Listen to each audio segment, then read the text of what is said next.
तो हम ये नहीं कहते हिंदू हो जाएं कि मुसलमान हो जाएं, वो सनातनी हो जाएं, भारतीय हो जाए, भारत तो उससे भारतीयकरण हो जाएगा, जो करण हो जाए, ऐसा आशा वो रखते हैं जो अखंड मंडल लाकार सृष्टि और अखंड मंडलाकार भारत की बात करते हैं। और मैं ये विश करती हूँ कि वो सही हो। देखिए, जातिवाद तो किसी के लिए भी गहना और नहीं हो सकता, जातिवाद तो अभिशाप ही होगा।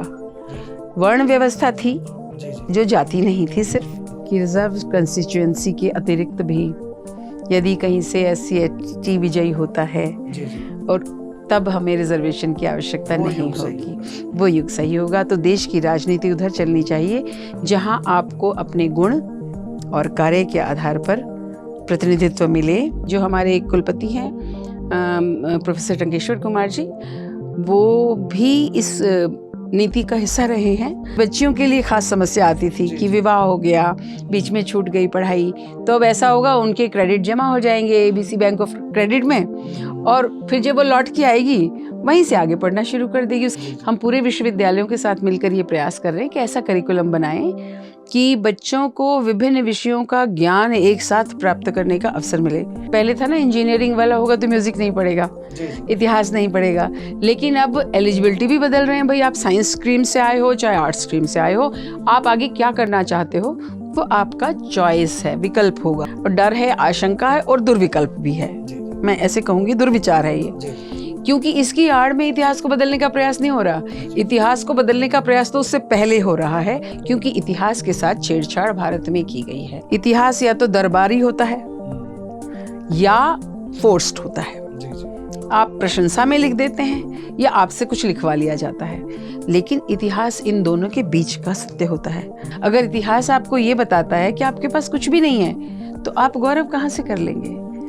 असल में तो हम धर्मनिरपेक्ष तो हैं नहीं, क्योंकि पंथ निरपेक्ष हम रहे हैं। धर्म से निरपेक्ष होकर तो समाज में जो हो रहा है, मुझे नहीं पता हम किसके सामने ये प्रूव करने की कोशिश कर रहे थे कि हम धर्मनिरपेक्ष हैं, हम पंथ निरपेक्ष हैं। आप देखिए, बांग्लादेश में इस समय प्रधानमंत्री इस समय जो कह रही हैं अपोजिशन लीडर कि हम तो सेक्युलर तो है नहीं, हम तो इस्लामिक स्टेट हैं, तो जिस हिंदू को इस्लाम कबूल नहीं करना या जिस हिंदू को यहाँ नहीं रहना सुरक्षित लगता है चला जाए।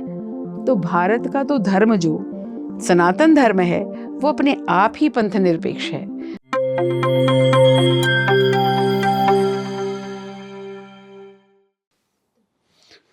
प्यारे दोस्तों, सादर अभिवादन। मैं हूं महेश कुमार वैद्य और आप देख रहे हैं NJP हरियाणा। साक्षात्कार की कड़ी में आज हमारे साथ खास मेहमान हैं प्रोफेसर सुषमा यादव। नमस्कार। Professor Sushma Yadav pro vice chancellor है सेंट्रल यूनिवर्सिटी में। प्रो वाइस चांसलर के साथ साथ ये चिंतक हैं, विचारक हैं, राजनीति शास्त्र की ज्ञाता है। इनसे आज विभिन्न विषयों पर बात करेंगे। डॉक्टर सुषमा जी, सबसे पहले तो आप हमारे स्टूडियो में पहुंचे, तो NJP परिवार की ओर से आपका सादर अभिनंदन है, स्वागत है। सीधा मुद्दों पे आते हैं और मुद्दों की ही बात करते हैं। सबसे पहले तो हम सेंट्रल यूनिवर्सिटी की, क्योंकि आप प्रो वाइस चांसलर हैं, तो हम ये जानना चाहेंगे कि आजकल सबसे ज़्यादा शोर आ रहा है 2020 जो एजुकेशन पॉलिसी आई थी उसके इम्प्लीमेंटेशन को लेकर के आ रहा है। आप न्यू एजुकेशन पॉलिसी के इम्प्लीमेंट को लेकर के क्या सोच रही हैं? कितना केंद्रीय विश्वविद्यालय उसको इम्प्लीमेंट कर पाया अभी तक? और नहीं, इससे पहले मैं आपको ये भी बता दूं, ये इसको हम सिर्फ नई शिक्षा नीति नहीं कहते हैं, इसको हम राष्ट्रीय शिक्षा नीति कहते हैं।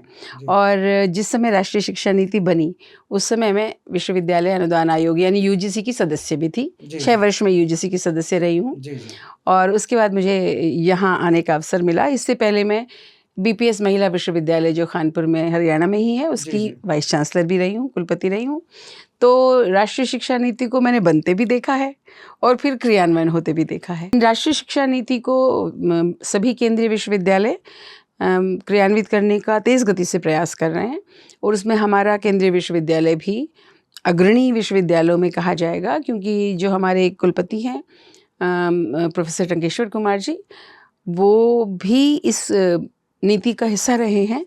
और हरियाणा में सभी विश्वविद्यालयों ने ये प्रयास किया, क्योंकि यहाँ जो हमारी हायर एजुकेशन काउंसिल है वो भी एकजुट होकर ये प्रयास कर रही थी। तो अगर मैं कहूँ क्रियान्वयन की दिशा में क्या हुआ, तो ABC जो एकेडमिक बैंक ऑफ क्रेडिट है वो विश्वविद्यालय ने आरंभ कर दिया है। डिजिटल रिकॉर्डिंग जो है डॉक्यूमेंट्स की वो आरंभ कर दी है। एलिजिबिलिटी में जो कंडीशंस में परिवर्तन करना था, क्योंकि मल्टीपल एग्जिट और मल्टीपल एंट्री की बात है इसमें, कि बच्चों पर बंदिश नहीं रहेगी और उनका हर 6 महीने का जो स्लॉट है वो यूजफुल होगा। मेरे ख्याल से कंटिन्यूटी भी कुछ वर्ष अगर करना चाहे तो इसीलिए वो बढ़ जा रही है। और उसमें जो मल्टीपल इसलिए होगा, मान लीजिए आप आ गए और 6 महीने के बाद आपको छोड़ना पड़ गया तो सर्टिफिकेट मिल जाएगा, 1 साल हो गया तो डिप्लोमा मिल जाएगा, 2 साल हो गए तो PG डिप्लोमा मिल जाएगा। उस तरह से करते करते और शुरू के 3 सालों में भी इसी तरह करने का प्रयास कर रहे हैं। तो बच्चों को एक तरह से अनवरत चलने का अवसर मिलेगा, दबाव भी कम होगा, 2 बार एडमिशन्स होने लग गए PhD के भी, और आगे अब ये है कि इवन ग्रेजुएशन में भी 2 बार एडमिशन शुरू हो जाएंगे, 2 बार एग्ज़ाम शुरू हो जाएंगे, 2 बार एंट्री एग्ज़ाम शुरू होंगे। और बच्चियों के लिए मैं और विशेष कहना चाहती हूँ, क्योंकि बच्चियों के लिए ख़ास समस्या आती थी कि विवाह हो गया, बीच में छूट गई पढ़ाई, तो अब ऐसा होगा उनके क्रेडिट जमा हो जाएंगे ABC बैंक ऑफ क्रेडिट में, और फिर जब वो लौट के आएगी वहीं से आगे पढ़ना शुरू कर देगी, उसके क्रेडिट जमा होने लग जाएंगे, अपना कोर्स पूरा कर लेगी। इस बात को मैंने महसूस किया था महिला विश्वविद्यालय में अधिक, तो 6-7 साल तक देते हैं, वो अब और अधिक बढ़ जाएगा, क्योंकि उनको बीच में रुकने का अवसर भी मिलेगा। और साथ ही जो एक बड़ी बात राष्ट्रीय शिक्षा नीति 2020 कहती है वो ये है कि बच्चों के समझने की जो दशा है, आउटकम ओरिएंटेड लर्निंग, वो बढ़ावा मिलेगा। तो नए कोर्सेज भी बन रहे हैं जो आउटकम बेस्ड हैं, कि लर्निंग आउटकम क्या होने चाहिए। और मैं आपको यहाँ ये भी बताना चाहती हूँ, हम प्रयास कर रहे हैं UGC में भी कि नया करिकुलम बने, और नया करिकुलम फ्रेमवर्क वो आउटकम बेस्ड ही हो, आउटकम लर्निंग, तो जिसके टारगेट्स फिक्स्ड हैं और वो स्किल के साथ भी मैच करेंगे। तो मैं उसकी भी अध्यक्ष हूँ इस समय, जो कोऑर्डिनेटिंग स्टीयरिंग कमेटी बनाई है। हम पूरे विश्वविद्यालयों के साथ मिलकर ये प्रयास कर रहे हैं कि ऐसा करिकुलम बनाएं कि बच्चों को विभिन्न विषयों का ज्ञान एक साथ प्राप्त करने का अवसर मिले। जैसे आप पहले था ना, इंजीनियरिंग वाला होगा तो म्यूज़िक नहीं पढ़ेगा, इतिहास नहीं पढ़ेगा, लेकिन अब एलिजिबिलिटी भी बदल रहे हैं। भाई आप साइंस स्ट्रीम से आए हो चाहे आर्ट्स स्ट्रीम से आए हो, आप आगे क्या करना चाहते हो वो आपका चॉइस है, विकल्प होगा। एक मेरा इसी में कंटिन्यू सवाल है, मैं उसका जवाब जानना चाहूँगा। एक बड़ा खतरा कुछ लोग बता रहे हैं, मैं किसी का नाम यहाँ कोट नहीं कर रहा, कि जो राष्ट्रीय शिक्षा नीति है उसकी आड़ में इतिहास को बदलने का प्रयास हो रहा है। आप इस संदर्भ में क्या कहना चाहेंगे? नहीं, ये तो सोच है मात्र, और डर है। और डर है, आशंका है, और दुर्विकल्प भी है। मैं ऐसे कहूँगी, दुर्विचार है ये। क्योंकि इसकी आड़ में इतिहास को बदलने का प्रयास नहीं हो रहा। इतिहास को बदलने का प्रयास तो उससे पहले हो रहा है, क्योंकि इतिहास के साथ छेड़छाड़ भारत में की गई है, पहले हो चुकी है। आप ये सोचिए, जिस रामायण महाभारत के एविडेंसेस हमें कदम कदम पर मिलते हैं, कुरुक्षेत्र है, अयोध्या है, उनकी रसोई है, श्रीलंका है, राम सेतु है, और अभी मैं गई थी केरल कोट्टायम के पास, वहाँ जटायु का केंद्र है, जटायु रक्षण केंद्र बना रखा है। जटायु की जहाँ वो भुजाएं काटी गई थी, पंख काटे गए थे, वो स्थान भी सुरक्षित कर रखा उन्होंने। तो ऐसे ऐसे प्रमाण कदम कदम पर हमको मिलते हैं। आप मध्य प्रदेश पूरे में चले जाइए, जो वन बना दिया है, या राम वनगमन जो क्षेत्र बनाया है, और उसको इतिहास ने मिथ बना। मेरी भी इस हिसाब से बात हुई थी, वो इसकी बात बता रहे थे, इस पे हमारे काम कर रहे हैं। नहीं, हमारे जो माननीय कुलपति हैं वो इस पर एक पेपर भी अभी ऑफर कर रहे हैं, which is going popular. Tankeshwar ji, वो है साइंटिफिक एविडेंसेस ऑफ रामायण, यही बता रहे थे जो है ना, वो बताए होंगे। तो वो कर रहे हैं, और ऐसे ही बहुत सारे विश्वविद्यालय कोर्सेज दे रहे हैं। तो इतिहास को बदलने की नहीं, इतिहास को सही रूप में युवाओं के सामने, आने वाली पीढ़ियों के सामने प्रस्तुत करने का प्रयास हो रहा है। क्योंकि इतिहास, आप जानते हैं, इतिहास या तो दरबारी होता है या फोर्स्ड होता है। आप प्रशंसा में लिख देते हैं या आपसे कुछ लिखवा लिया जाता है, लेकिन इतिहास इन दोनों के बीच का सत्य होता है। वो प्रयास किया जाना चाहिए, क्योंकि अगर आप इतिहास की पुस्तकें देखें, मानेंगे कि राष्ट्रीय शिक्षा नीति जब पूरी तरह लागू होगी तो इतिहास भी हमको सही इतिहास अवश्य मिलेगा, और वो हमारा प्रयास भी है। और पीछे इतिहास के साथ छेड़छाड़ की गई जो पहले बिल्कुल छेड़छाड़ की गई है और वो एक षड्यंत्र के तहत की गई है, ताकि क्योंकि राष्ट्रीय शिक्षा नीति ये कहती है कि युवाओं को अपने अतीत का ज्ञान होना चाहिए और अतीत पर गौरव भी होना चाहिए। तो स्वाभिमान या गौरव कब मिलेगा? जब आप अपने इतिहास को सही तौर पर जानेंगे। अगर इतिहास आपको ये बताता है कि आपके पास कुछ भी नहीं है, तो आप गौरव कहाँ से कर लेंगे? और जब आप जानेंगे कि हमारा इतिहास इतना रिच है, हमारे पास आयुर्वेद तो अब सभी जानने लगे हैं, लेकिन हमारे पास एस्ट्रोनॉमी भी है, एस्ट्रोलॉजी भी है, मैथमेटिक्स भी है। मैं इसे कनेक्ट करना चाहूँगा जो आप बता रहे हैं, जो भारतीय ज्ञान परंपरा है और जो आप ये विषय बता रहे हैं, भारतीय ज्ञान परंपरा को लेकर के केंद्रीय विश्वविद्यालय ने अब तक क्या प्रयास किए और इस दिशा में आगे का क्या रोड मैप है? देखिए, भारतीय ज्ञान परंपरा हर विषय में हम ये प्रयास कर रहे हैं कि उसको इंटरवीव किया जाए, क्योंकि ऐसा तो करना नहीं चाहिए कि एक टॉपिक रख दिया भारतीय ज्ञान परंपरा, फिर वो कभी पूरी तरह बच्चों तक नहीं पहुंच पाएगी। तो हर कोर्स में भारतीय ज्ञान परंपरा जो उपलब्ध है, यानी जो ज्ञान उपलब्ध है भारतीय परंपरा में, उसको वहाँ जोड़ दिया जाए। और फिर कुछ ऐसे पेपर, जैसे अभी हमने साइंटिफिक एविडेंस वाले पेपर की बात की है, इस प्रकार के पेपर्स का विकल्प भी बच्चों को दे दिया जाए, जो जानना चाहें, जो पढ़ना चाहें। हो सकता है इंजीनियरिंग के विद्यार्थी ये जानना चाहें, हो सकता है इतिहास के विद्यार्थी ये पढ़ना चाहें, हो सकता है मैथमेटिक्स के विद्यार्थी भी ये पढ़ना चाहें, तो वो भी हम उनको देंगे। और उसके साथ साथ और भी विषय जो ये कहती है ना कि आप पर रोक नहीं है, बंदिश नहीं है, आप चाहें तो ज्ञान विज्ञान मिला सकते हैं, यानी विज्ञान के साथ आप साहित्य ले लें, आप संगीत ले लें, आप नृत्य ले लें, आप क्रिएटिव राइटिंग ले लें, वो बंदिशें समाप्त करें। बिल्कुल उसी तरह का वातावरण हम हरियाणा विश्वविद्यालय में, केंद्रीय विश्वविद्यालय में बनाने का प्रयास कर रहे हैं। तो बहुत जल्द ही शिक्षा का स्वरूप बदलेगा। जिसे चाल, चरित्र और चेहरा कहते हैं ना, वो राजनीति में कहते थे अभी तक हम, लेकिन वो समाज का और शिक्षा का, दोनों का बदलने का प्रयास है। डॉक्टर सुषमा जी, कुछ वर्ष पहले प्रधानमंत्री नरेंद्र मोदी ने स्पीच दिया था, एआई की बात आई थी, आर्टिफिशियल इंटेलिजेंस को ये भी बताया था कि उसको बहुत सोच समझ करके उसमें आगे भी बढ़ना है, उसके खतरों को भी देखना है। आर्टिफिशियल इंटेलिजेंस पे मेरा जहाँ तक ध्यान है, सेंट्रल यूनिवर्सिटी ज़रूर काम कर रही है इस दिशा में। जो हम वो जानना चाहेंगे कि एआई को लेकर के सीयू ने अब तक क्या कदम उठाए हैं और कहाँ तक उनमें कामयाबी मिली है। देखिए, वैसे तो एआई का प्रयोग अब बच्चे और टीचर दोनों कर रहे हैं, और यहाँ तक कि हाईएस्ट लेवल के प्रशासक भी कर रहे हैं। हमारे तो माननीय कुलपति, क्योंकि स्वयं फिजिक्स के हैं और एआई वहीं से आ रही है, तो वो इसका प्रयोग करते भी हैं और हंसते हुए मुस्कुराते हुए कहते हैं कि आज मैंने ये लिखना था तो मैंने चैट जीपीटी का प्रयोग किया और फिर उसको बेहतर, लेकिन उसमें भी दिमाग चाहिए।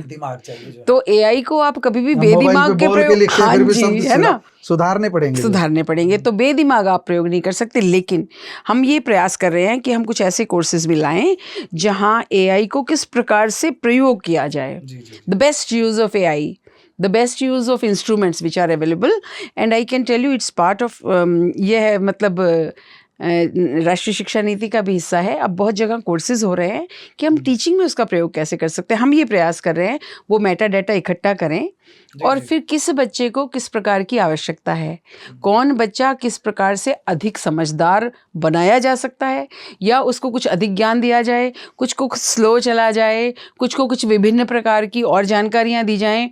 ये आर्टिफिशियल इंटेलिजेंस जो है ना, ये हमको उसमें मदद करेगी। तो हम उसमें विशेषज्ञ कोर्स चलाने का प्लान कर रहे हैं, बहुत जल्दी ही वी विल लॉन्च। जब कोई नई शिक्षा नीति आती है, और क्योंकि ये तो ऐसी थी जो कह रही थी हम एकदम बड़ा बदलाव करेंगे, और भारतीयकरण और राष्ट्रीयकरण और भारत की आत्मा का वास शिक्षा में हो, ये प्रयास था। तो ऐसा परिवर्तन ओवरनाइट तो कभी हो नहीं सकता। और आप ये भी जानते हैं, इतना विशाल राष्ट्र है और शिक्षा जो है वो राज्यों का भी विषय है, वो उस लिस्ट में है। ये मूल विषय है ना, वो है। मैं सीधे आपसे राजनीतिक सवाल नहीं कर रहा ना, मैं उस पे आ रही हूँ। कुछ राज्यों ने मदद नहीं की, नहीं, और नहीं, रेजिस्टेंस भी था। लेकिन आप याद करें, शुरू में बड़े बड़े कार्यक्रम किए गए, उसमें उन मुख्यमंत्रियों को, उन शिक्षा मंत्रियों को भी सम्मिलित किया गया। एज मेंबर यूजीसी मुझे सौभाग्य मिला उन सब में भाग लेने का, लेकिन हमारे राज्यपालों ने उसमें सक्रिय भूमिका निभाई। राजनीतिक सवाल नहीं है आपसे, जो गैर राजनीतिक नहीं, राजनीतिक बिल्कुल है, बात करने को मैं ये बात कर रहा था कि जो गैर भाजपाई सरकारें थी, उनका सहयोग नहीं मिल पाया? उनका सहयोग नहीं मिल पाया क्योंकि कहीं तो पहले उन्होंने स्लो चले, फिर थोड़ा रेजिस्ट किया, और जैसे जैसे राजनीतिक माहौल बदलने लगता है वो अभिरुख बदलने लगता है, उनके रिस्पॉन्सेज बदलने लगते हैं, तो उसमें थोड़ी देर लग रही है। वो भी ना हो तब भी मैं ये कहूँगी शिक्षा नीति में बदलाव आने में समय लगता है, क्योंकि देखिए पहले हम करिकुलम बदलेंगे, उसके बाद उनकी बुक्स बदली जाएंगी, फिर उनके आधार पर जो बच्चे पढ़ना आरंभ करेंगे, वो टीचर्स को भी ट्रेन किया जाएगा, क्योंकि हम सब भी तो वही पढ़ के आए हैं जो पुरानी शिक्षा नीति थी या जो पुराना इतिहास और समाजशास्त्र था, उसमें बदलाव आएगा, और फिर जाके नई पीढ़ी उसको सही रूप में स्वीकार भी कर पाएगी और समझ भी पाएगी। इसलिए मैं समझती हूँ 4-5 साल हमने बहुत तेज़ गति से चलने का प्रयास किया है, लेकिन 4-5 साल शिक्षा नीति के बदलाव के लिए बहुत अधिक नहीं होते। इसलिए मैं उत्साही हूँ और मैं सकारात्मक भी हूँ कि ये परिवर्तन आएगा। आप राजनीति विज्ञान जो है बहुत गहराई से आपने समझा है, जाना है। हम भारतीय 15 पुस्तकें हैं। आप थोड़ा सा खुद के बारे में आपने जैसे बीकेएस का जो वीसी का पदभार संभाला, आप हमारे दर्शकों को खुद के बारे में बताइए, आपके अचीवमेंट्स के बारे में बताइए, ताकि सब आपके बारे में अच्छे से जान सकें। फिर सवालों का सिलसिला आगे बढ़ाएंगे हम। Thank you very much for this opportunity, क्योंकि मैं अगर कहा जाए तो मेरे रूट्स तो यही हैं, रिवाड़ी के पास, जाटू सारना के पास मुसेपुर गांव है, वो मेरे दादा का गांव है, जिसे कहते हैं दादा परदादा का, लेकिन मैं पैदा दिल्ली में। मैं आपके घर चाय पी के आया हूँ, मैं फिर बाद में बताऊंगा। बताइएगा ज़रूर। तो पर मैं पैदा दिल्ली हुई और वहीं मेरी शिक्षा दीक्षा हुई, लेकिन उस समय गवर्नमेंट स्कूल्स बहुत अच्छे होते थे। मैं एक सरकारी विद्यालय की प्रोडक्ट हूँ, कह सकती हूँ। और फिर मैं दौलत राम महाविद्यालय, जो दिल्ली विश्वविद्यालय का एक अच्छा महाविद्यालय है, उस कॉलेज में पढ़ी। मैंने वहाँ से यूनिवर्सिटी टॉप की, गोल्ड मेडल भी लिया दिल्ली विश्वविद्यालय से, और फिर वहीं से एमए पॉलिटिकल साइंस की, एमफिल की, फिर पीएचडी की। और वो समय हमारा बहुत अच्छा था। मेरा एमए का रिज़ल्ट निकला और मुझे अगले दिन अपॉइंटमेंट मिला पढ़ाने का भी। तो मैं लगभग कह सकती हूँ 40 वर्ष हो गए मुझे जो अनुभव है, तो मैंने वहाँ पढ़ाया। उसके बाद मैं IIPA पुस्तकें जो लिखी उनके बारे में बताइए। उसके उस समय मैंने धर्मनिरपेक्षता और भारतीय परंपरा, भारतीय राजनीति ज्वलंत प्रश्न, भारतीय राज्य उत्पत्ति और विकास, political culture in post independent India, gender issues, violence against women, और इंडियाज़ दूसरा एक और लिखा था पॉलिटिकल कल्चर एंड सेकुलरिज्म, ऐसे करके बहुत सारे, और फिर लोक प्रशासन अंत में वह भी लिखा। बाबा साहेब अम्बेडकर पे मैंने 3-4 पुस्तकें लिखी, क्योंकि मैं दिल्ली विश्वविद्यालय में 25 साल पढ़ाने के बाद Indian institute of public administration है, भारतीय लोक प्रशासन संस्थान, जहां हम सिविल सर्वेंट्स को ही ट्रेनिंग देते हैं, वहां चली गई as doctor Ambedkar chair professor. और उसके बाद मैं वहीं पर ही पब्लिक पॉलिसी एंड गवर्नेंस की प्रोफेसर बनी, और फिर वहाँ से मैं इग्नू में प्रो वाइस चांसलर होकर गई, और उसके बाद BPS में वाइस चांसलर होकर आई। उसी बीच में मैं विश्वविद्यालय अनुदान आयोग या UGC की मेंबर भी बनी, और उसी रूप में मैं प्रेस काउंसिल की भी मेंबर बनी। और उसके बाद मैं सेंट्रल यूनिवर्सिटी हरियाणा, यहाँ का बड़ा रोचक किस्सा है, क्योंकि ये मेरा क्षेत्र है, इसलिए मैंने, जो कुलपति हमारे अब हैं, उन्होंने पूछा आप क्या कर रहे हैं। जब मेरी वो टर्म समाप्त हो गई थी, तो मैंने कहा आप बुला लीजिए, वो हमारा क्षेत्र है, आप एमरिटस प्रोफेसर बनाइए। तो उन्होंने कहा नहीं, आप PVC आइए। इस तरह से करके बड़े सम्मान के साथ मुझे यहाँ अवसर भी दिया, और मुझे अच्छा लग रहा है, क्योंकि इस क्षेत्र में भी बहुत पोटेंशियल भी है, और बहुत प्यारे बच्चे हैं जिनको सही गाइडेंस, सही काउंसलिंग और सही शिक्षा की आवश्यकता है। तो वह अवसर एक मिल रहा है। आपने परिचय जो है डॉक्टर सुषमा जी का सुन ही लिया है, कितनी विद्वान है, राजनीतिक क्षेत्र में काफ़ी पुस्तकें लिखी है, कितना काम किया है। तो इनसे राजनीति का ही सवाल अब शुरू करते हैं। आपने अभी धर्मनिरपेक्षता शब्द की बात कही थी। धर्मनिरपेक्ष जब शब्द आता है तो भारत की राजनीति में तो भूचाल आ जाता है, और ये कह देते हैं कि धर्मनिरपेक्षता की आड़ में तुष्टीकरण अपनाया जाता है। डॉक्टर सुषमा क्या सोचती है इस बारे में? देखिए, असल में तो हम धर्मनिरपेक्ष तो हैं नहीं, क्योंकि पंथ निरपेक्ष हम रहे हैं। धर्म से निरपेक्ष होकर तो समाज में जो हो रहा है, और जो राष्ट्रीय शिक्षा नीति बात कह रही है, अनैतिकता फैलती है ना, नैतिकता। अब पंथ करना आरंभ कर दिया है। हाँ जी, क्योंकि उस समय तक पर धर्मनिरपेक्ष पॉपुलर था जी, जी। जब हमने लिखा, और बाद में हमें भी क्योंकि अब वही पूछना चाह रहा हूँ, मैं आपको उसी जो पर आ बताना रही है हूँ, उसी पे मैं जी। उसी पर आ रही हूँ, जी, जी। तो इसलिए वो तो हम हो नहीं सकते। लेकिन पंथ निरपेक्ष भी जो बनाया गया यहाँ पर, उसमें क्या हो गया अंततः, वो तुष्टीकरण इसलिए बन गया कि हम डोमिनेंट कम्युनिटी को तो भूल गए और ये मान लिया कि नहीं वो तो जैसे हैं वैसे रहें, कोई बात नहीं, उनका हम सब कुछ ठीक करें, रिफॉर्म करें, लेकिन बाकी सबको हम बिल्कुल छुएं ही नहीं, क्योंकि छूते ही कहीं हम इनसेक्युलर हो जाते हैं या कम्युनल हो जाते हैं। मुझे नहीं पता हम किसके सामने ये प्रूव करने की कोशिश कर रहे थे कि हम धर्मनिरपेक्ष हैं, हम पंथ निरपेक्ष हैं। आप देखिए बांग्लादेश में इस समय प्रधानमंत्री, इस समय जो कह रही हैं अपोजिशन लीडर कि हम तो सेक्युलर तो है नहीं, हम तो इस्लामिक स्टेट हैं, तो जिस हिंदू को इस्लाम कबूल नहीं करना या जिस हिंदू को यहाँ नहीं रहना सुरक्षित लगता है चला जाए या वो कबूल कर ले। हमने तो कभी किसी से इस तरह की भाषा नहीं बोली। तो भारत का तो धर्म जो सनातन धर्म है वो अपने आप ही पंथ निरपेक्ष है। अगर ऐसा नहीं होता तो 52 AD में केरल से जो सेंट थॉमस आए और चर्च बनाया जी, जी। और वहाँ क्रिश्चियनिटी इस्टेब्लिश की उन्होंने, वो थोड़ी होता। इसके बाद जो जो आते चले गए, हम तो सबको समाते चले गए अपने में, और समाते नहीं चले गए, सम्मान करते चले गए। इसलिए ये जो बहस है, मुझे लगता है ये विदेशी उपनिवेशिक चाल है एक तरह से। जी, जी। उपनिवेशवाद के समय आपको याद हो, कम्युनल शब्द हमने मलेशिया से उस समय वहाँ की राजनीति से लिया था, जी, जी। क्योंकि communal is a very good word. जी, जी। कम्युनल क्या है? हम अगर अपनी कम्युनिटी में रहते हैं, उस कम्युनिटी के प्रति फीलिंग रखते हैं, जी। मिलजुल कर काम करते हैं, तो कम्युनल है। लेकिन भारत में वो ऐसा बन गया है कि it's a slogan which is anti society, anti social और एंटी कम्युनिटी। इसलिए इन शब्दों को बदलना होगा। लेकिन पंथ निरपेक्ष नहीं तो क्या? नहीं, पंथ निरपेक्ष तो हम सदैव रहेंगे। जी, जी। वसुधैव कुटुंबकम जिसका नारा हो, जी, जी। वो पंथ निरपेक्ष तो रहता है। लेकिन पंथ निरपेक्ष का अर्थ ये नहीं है पूरे विश्व में एक समाज ऐसा बता दीजिए जो हमारी तरह जीता हो। राइट टू फ्रीडम जितना हमारे कॉन्स्टिट्यूशन में विशाल है, व्यापक है, राइट टू प्रोपेगेट भी दे रखा है। सोचिए, राइट टू प्रोपेगेट अल्टीमेटली किस में परिवर्तित हो जाता है? कन्वर्जन में हो जाता है। जी, जी। तो वो तो सोचकर देना चाहिए था, लेकिन हमने वो भी दिया है। इतना विशाल ये कहीं अधिकार नहीं है स्वतंत्रता का, और उसका परिणाम अब हमारे सामने आ रहा है। मैं अगर आपको अभी तो it will be too early to say, but I am a member of commission of inquiry also which is looking into this. परंतु ये जो हम कह रहे हैं कि भारत में अगर पंथ निरपेक्ष या धर्मनिरपेक्षता नहीं होगी तो भारत भारत नहीं बचेगा। भारत पंथ निरपेक्ष केवल शब्द लेता है वहाँ। जी, जी। संविधान की प्रस्तावना में आपको याद होगा, जी, जी। वो 42वें संविधान संशोधन से इमरजेंसी के टाइम लाया गया था। जी, जी। उस पर कोई बहस हुई हो ऐसा नहीं हुआ।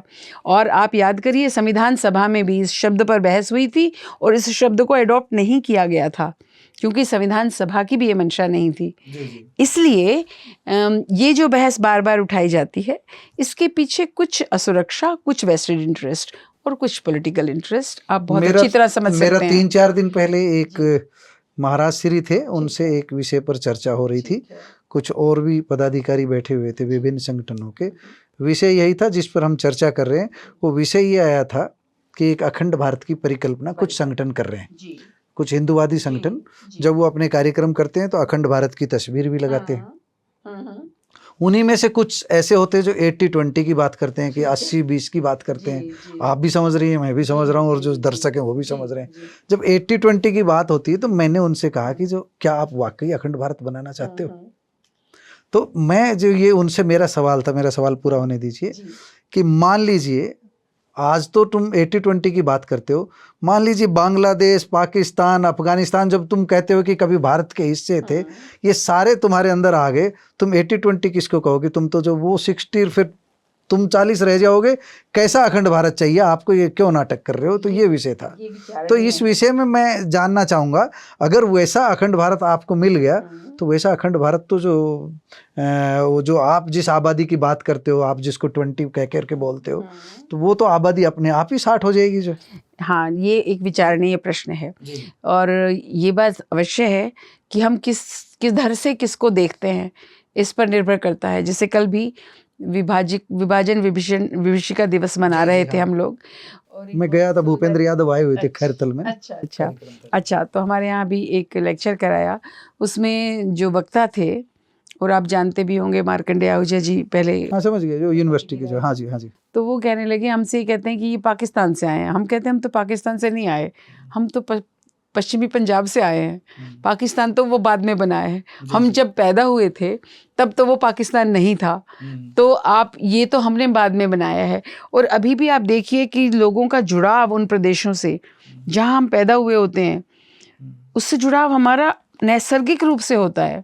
जैसे मैं यहाँ रही नहीं कभी, जी लेकिन मेरा पहला स्वागत मुसेपुर गांव ने किया, मैं कभी नहीं रही थी, तो कहीं कुछ जुड़ाव तो होता है। ऐसे ही कितने भारतीयों का जुड़ाव उन प्रदेशों से है जो पाकिस्तान में चले गए, बांग्लादेश में चले गए, उन लोगों का भी होगा। इसलिए हमारा प्रेम भी उतना ही धनाढ्य है और घना है, और शत्रुता भी उतनी ही घनी है। जैसे कहते हैं ना, वैर भाइयों में जो होता है तो ज़्यादा गंभीर होता है। लेकिन क्या हम इतिहास में वापस लौट सकते हैं, यह एक प्रश्न है। और आप जो कह रहे हैं वो तो एक बहुत ही गंभीर प्रश्न है जिस पर विचार करना चाहिए। लेकिन फिर भी कई बार बहुत अच्छा लगता है जब हम सोचते हैं कि अच्छा, एक समय ऐसा था, श्रीलंका भी हमारा था, बर्मा भी हमारा था, पाकिस्तान भी हमारा था, कंधार भी हमारा था, बांग्लादेश था। कि मान लीजिए पाकिस्तान, बांग्लादेश, लंका, अफगानिस्तान सब जानबूझ करके हार जाते हैं और भारत की सीमा बढ़ जाती, भारत जीत जाए, तब क्या होगा? बहुत बड़ा खतरा सामने आ जाएगा, जिसको आबादी के हिसाब से, अगर पंथ निरपेक्ष भूमिका में देखें तो कोई खतरा नहीं, फिर हिंदू मुसलमान नहीं है तो कोई खतरा नहीं, कहीं भी मनुष्य है तो कोई खतरा नहीं है। और अगर हिंदू मुसलमान की दृष्टि से देखा जाएगा और तुष्टीकरण की नीति चलेगी और ये धार्मिक आधार पर वो इस्लाम खुद को बताएंगे, तो फिर खुद को यहाँ इस्लाम बता देंगे आकर के कि इस्लाम हो गया। हाँ बिल्कुल। तो ये एक बड़ा खतरा नहीं होगा सामने? या तो खतरा होगा या भारत और पुष्ट हो जाएगा। अभी तो भारत और पुष्ट हो जाएगा, तो क्योंकि वो इस्लाम क्यों है, इसके पीछे भी आप जानते हैं कारण है। वो कब बने थे मुस्लिम, मतलब ये सारे के सारे पहले हिंदू थे, ये तो बात सच्ची है, सनातन संस्कृति का हिस्सा थे।